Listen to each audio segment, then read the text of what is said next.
Ju përshëndes të gjithëve, mirë se vini në edicionin e mesditës këtu në ABC News. Një ditë pas arrestimit Mojsi Abilajt, policia e shtetit zbar detajet e operacionit që çoi në kapjen e tij në Borsh. Por për më tepër detaje le të shkojmë në një komunikim të drejt për drejt me gazetarin Elton Nika nga Vlora.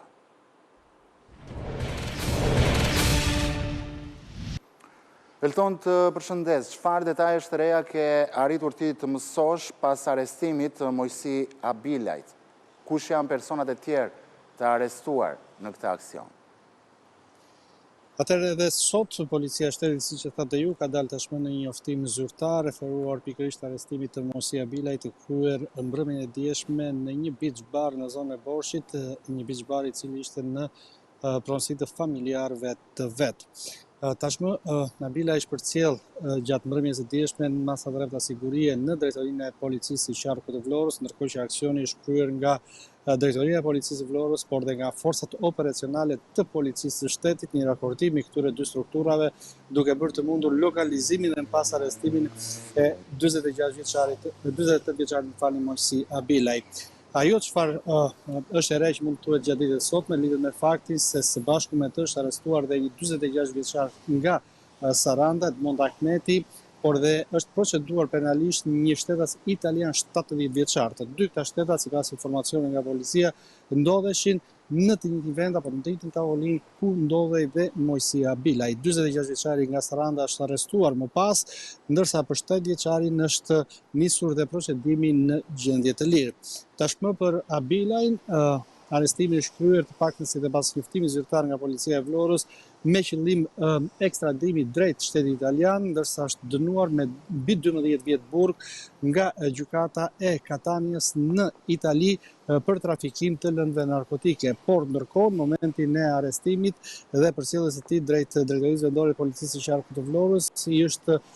komunikuar më pas edhe masa e sigurisë dhe në dhjetor të vitit 2018 nga gjykata e krimeve të rënda për trafikim të lëndëve narkotike në shtetin shqiptar. Pra, në njoftimin e saj, policia bën me dije se arrestimi ka qenë me qëllim ekstradimin drejt Italisë, në të njëjtën kohë 46 vjeçarit Mojsi Abilaj i është komunikuar dhe kjo masë sigurie pra një tjetër dënim i dhënë nga drejtësia shqiptare për trafikim të lëndëve narkotike.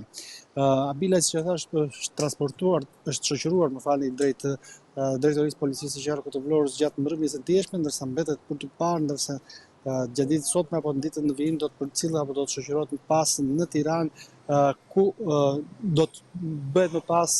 ndoshta ekstradimi i tij apo do të kryen procedurat e ekstradimit drejt Italisë për të vuajtur dënimin me 12 vjet burg të dhënë nga drejtësia italiane, por ndërkohë edhe për të vuajtur atë dënim të dhënë nga drejtësia shqiptare, ku masa e sigurisë tashmë i është komunikuar. Ajo që mund të them Emiliano është se nuk dihet roli i 46 vjeçarit nga Saranda i arrestuar, ai thjesht ka qenë ato momente pikërisht në tavolinë me 48 vjeçarin Abilaj së bashku me shtetasin tjetër italian 70 vjeçar, por këto janë padyshim hetimet policisë, të cilat normalisht në vijim do të përcjellin edhe më tepër informacione edhe rreth arrestimit të 46 vjeçarit nga Saranda.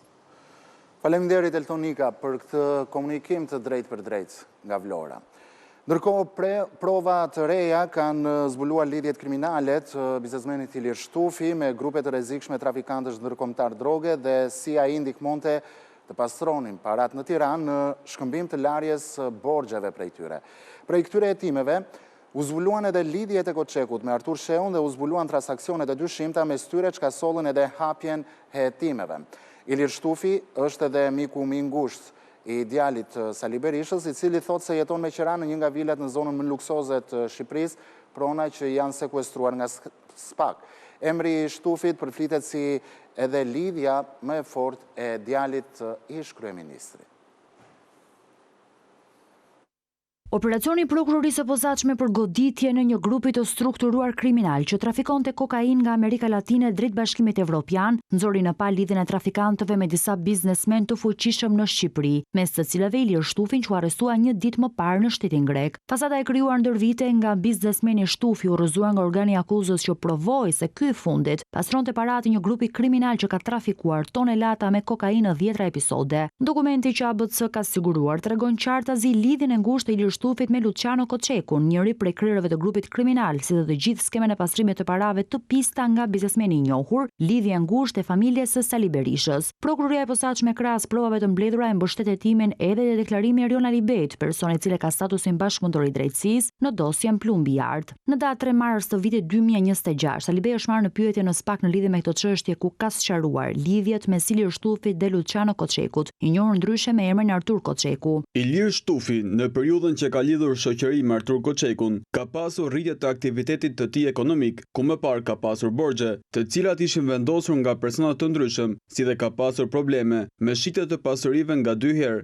edhe borxhe për moslirje të lëndëve të para të ndërtimit. Në atë kohë, shtetësi Artur Koçeku i është afruar edhe ka ndihmuar me shuma monetare cash, duke ndihmuar të paguajë borxhet e mos pagesave të faturave, të mbyll problemet me drejtësinë për apartamentet, dyqanet që shiste 2 herë dhe emri Arturit të largoj gjobëndësit, fakt të cilin ka deklaruar se ka mësuar nga diskutimet e shoqërisë së përbashkët, por edhe në komunikimet e tij me Arturin. Artur Koçeku sillet si pronar në objektet që ndërtoheshin nga Ilir Shtufi edhe persona të tjerë të përfshirë në trafikun e narkotikëve, kanë futur lek kesh tek Ilir Shtufi në objektet e caktuara të ndërtuara prej tij. SPAK thotë se trafikanti Luciano Koçeku ka përdorur kompanitë Ilir Shtufit Nova Construction 2012 dhe LTD KO SHPK për të qarkulluar paratë e palishme. Kompania LTD KO SHPK u çel në vitin 2014 nga Koçeku, Ilir dhe Kujtim Shtufi dhe Xhavahir Osmani, me qëllim që të mos rrezikohej Koçeku në rast të veprimeve hetimore që mund të sillnin sekuestrimin e kompanisë. Të ardhurat që përfitoheshin nga trafiku ndërkombëtar i kokainës pastroheshin nga kompanitë e biznesmenit Ilir Shtufi. Prokuroria e posaçme sqaron ndër të tjera edhe krijimin e subjektit Develalp Construction, e themeluar nga 4 persona mes cilëve nga vëllezërit Enea dhe Aldo Kaçi, lidhje ngushtë Luciano Koçekut në vitin 2019, ku aksioner ishte Ilir Shtufi. Sipas hetimeve, kjo kompani u vendos në funksion të plot të Luciano Koçekut për të pastruar paratë e palishme. Ilir Shtufi ka ndihmuar Koçekun nëpërmjet përfshirjes një tërësi veprimesh si shitja, tjetërsime fiktive për qëllimin të integrimit të ardhrave të aktivitetit kriminal të tij në shoqëritë Nova Construction dhe LTD dhe dhënies së pjesëve taksuese këtij të fundit në raport me investimet që ai ka kryer duke përfshirë në shitblerje kuotash të shoqërive veprimet e tjera maskuese, kjo me qëllim dhe në funksion të personave të hetim Luciano Koçeku. Përfshirja intensive e tij vërtetohet nga ndërtimi i objekteve të tëra me të ardhura të rrjedhura nga aktiviteti kriminal i Koçekut për interes të këtij të fundit. Biznesmeni i ndërtimeve Ilir Shtufi akuzohet nga prokuroria e posaçme se ka konsumuar 3 vepra penale, pastrim parash, kryer në formën e veçantë të grupit të strukturuar kriminal, grupi strukturuar kriminal dhe kryerja e veprave penale nga organizata kriminale dhe grupi strukturuar kriminal. Shtufi është ndërtues i disa kullave në Tiranë, mes të cilave Grada Çelëç do të quhet Mali i Tiranës. Disa kohë më parë, Shkëlzen Berisha, djali i kryeministrit të vendit që akuzohet nga SPAK për korrupsion pasiv për privatizimin e kompleksit Partizani, ka deklaruar se jeton me qira në vilën e Shtufit në Rolling Hills.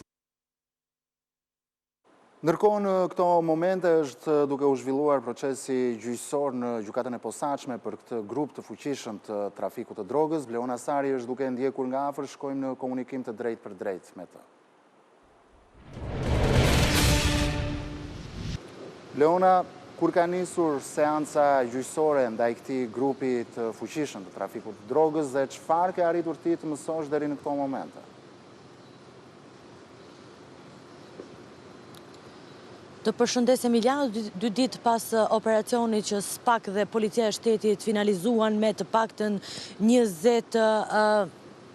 20 masa sigurie,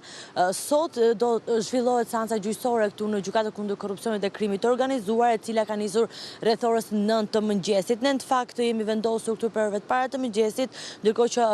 seanca ka zhvilluar për rreth 1 orë, ndërkohë që më pas janë kërkuar 2 orë pushim dhe ka rinisur sërish rreth orës 11:30 minuta, pasi janë studiuar aktet e dosjes e cila është tashmë në seancë duke u zhvilluar për gjithë personat e përfshirë në këtë ngjarje. Ndërkohë që sa i takon edhe këtij operacioni, sot pritet në fakt që të rishikohen dhe të jepen masat për gjithë personat e përfshirë Emiliano në operacionin i cili u zhvillua më datën 12 qershor, vetëm 2 ditë më përpara, nga prokuroria e posaçme në bashkëpunim me Policinë e Shtetit, ku u firmosën të paktën 20 masa sigurie, ndërkohë që nga zbardhja e komunikimeve të SKSC, por edhe nga gjurmimi i parave dhe trafiku që ishte kryer ndër vite nga ky grup i strukturuar kriminal, SPAK zbuloi se tonelata me kokainë të ardhura nga Amerika Latine drejt vendeve të Bashkimit Evropian janë investuar në Shqipëri apo janë fshehur, le të themi, përmes disa biznesmenëve, ndërkohë që një prej tyre i cili është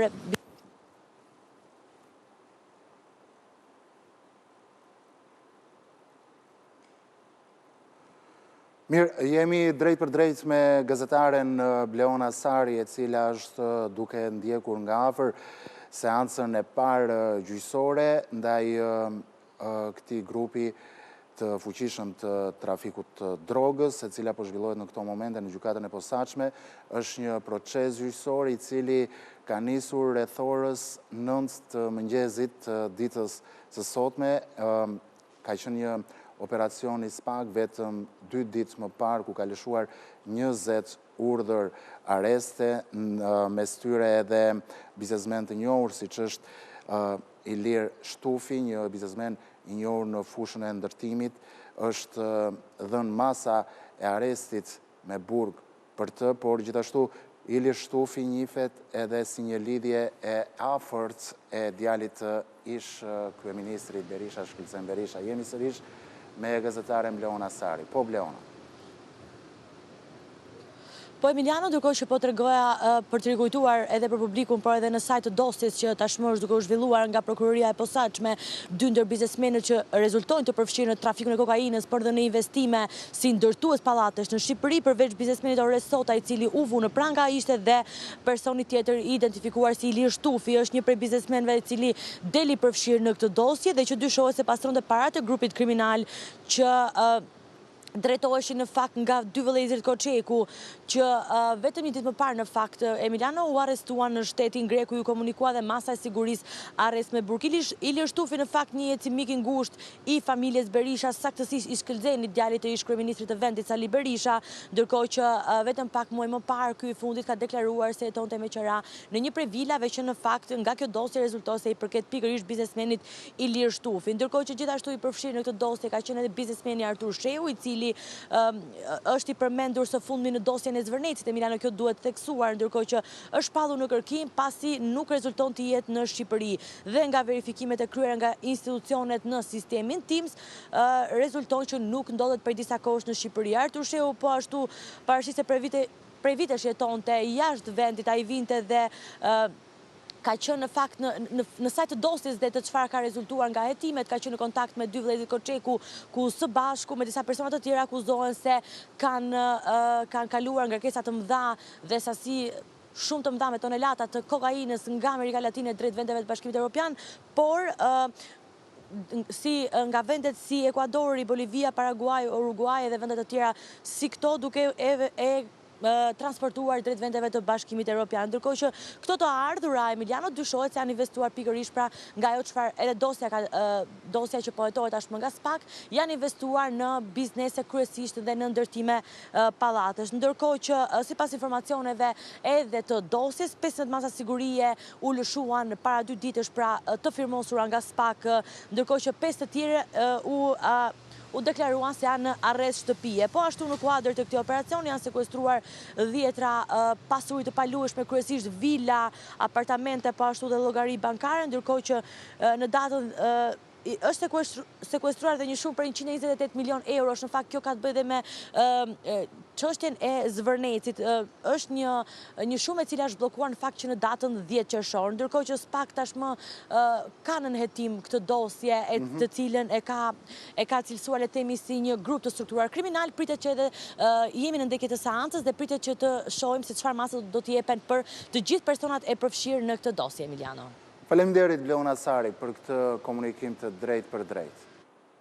Ndërkohë, dua t'ju njoh në këto momente me një lajm të fundit. Një aksident tragjik ka ndodhur vetëm pak minuta më parë në aksin rrugor Pogradec-Lin në afërsitë Pojskës. Një grua, sipas informacioneve, ka ndruar jetë, ndërsa 4 persona të tjerë kanë mbetur të plagosur, të cilët janë transportuar për ndihmën mjekësore në spitalin e Pogradecit. Ende nuk dihen shkaqet që çuan në përplasjen kokë më kokë të 2 makinave, aksident i cili ka rezultuar fatal në këto momente për një grua. Anullime rezervimesh, agent kundër zhvillimit dhe frymë fashiste në protesta. Kryeministri Rama në podcastin e tij të përjavshëm thotë se pas kundërshtimeve të ditëve të fundit fshihen përpjekje për të penguar zhvillimin ekonomik të vendit, ndërsa paralajmëroi se dëmet e para po ndihen në turizëm. Rama akuzoi gjithashtu një pjesë të protestuesve për nxitje të një fryme përjashtuese dhe presionin ndaj mendimit ndryshe, duke e cilësuar atë si një shfaqje të rrezikshme të mentalitetit fashist. Duke renditur ato që i cilëson si simptomat e protestave të ditëve të fundit, kryeministri Edi Rama në podcastin e tij flasi mund dal tek ajo që sipas tij po kthehet në një shqetësim real për sezonin turistik. Një prej sinjaleve që sipas tij po bëhet gjithnjë më i dukshëm janë anullimet e rezervimeve nga turistët e huaj. Për në Vlorë, dua të ndalem tek një simptom shumë problematike, e cila po forcohet dita ditës. Anullimet e rezervimeve për sezonin nga turistët e huaj. Kam marrë shumë mesazhe, por natyrisht që unë nuk mund të dalë dhe ta përdor këtë që të thuhet të ndalosh protestën se tu doj shpirti për hotelet, por nga ana tjetër nuk mund të ripa thënë që edhe në Vlorë dhe në Durrës ka pasur protesta të operatorëve turistik. Protesta sensibilizuese. Në Vlorë kanë qenë rreth 95% e atyre që zotërojnë hotele, restorante, bare, që janë bashkuar protesta sensibilizuese duke kërkuar mirë kuptim që sezoni të mos dëmtohet, sepse është një dëmtim i drejt për ekonominë familjare të shumë njerëzve të lidhur me turizmin dhe është një dëmtim i drejt për ekonominë lokale dhe për ekonominë kombëtare në tërësi. Do më thonë, nëse ne do të ndalojmë që në Shqipëri të hynë ato para që do të hynë normalisht me një sezon turistik të qetë, atëherë unë nuk e di se në favor të kujt shkon kjo. Pas protestave, Rama thotë se nuk sheh vetëm pakënaqësi qytetare, por një agent që synon të pengojë zhvillimin e vendit. Nëse ka një agent protesta për të penguar Shqipërinë nga të katër anët dhe përmes pengesës për të krijuar një frustrim dhe pastaj për t'i bërë njerëzit që thonë hajde se po e heqim këtë qeveri vetëm që të na lini rehat, atëherë kjo është një agent që është jo e re. Rama shtoi se protestat po dominohen dhe udhëhiqen nga një frymë fashiste e cila duhet ndalur. Fryma fashiste është kur nuk do të dish fare. Dhe patjetër që kjo është një komponente shumë e rrezikshme e protestës. Por nëse kjo situatë do të vazhdojë dhe nëse anullimet do të vazhdojnë, ky nuk do të jetë një sezon i suksesshëm, ky do jetë një sezon i sabotuar nga vetë ne. Është e patolerueshme që një grup njerëzish,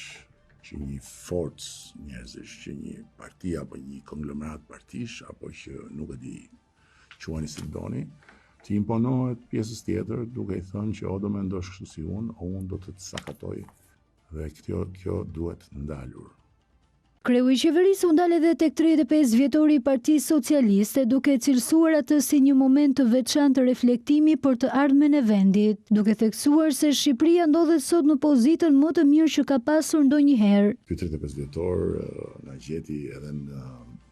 pikën më të avancuar të rrugës sonë europiane. Pak javë parë hym në fazën e fundit të negociatave për antarësim, që është faza e mbylljes kapitujve, duke ofruar më shumë se kurrë me atë objektiv historik dhe strategjik që shqiptarët e kanë ndjekur me dekada dhe që ne e kemi fiksimin ton ditë për ditë. abcnews.al është adresa jonë zyrtare në internet ku ju mund të klikoni për të lexuar të gjitha lajmet në kohë reale dhe po në kohë reale na dëgjoni në frekuencën e radios ABC 105 FM. Faleminderit që na ndoqët bashkë, mirupafshim.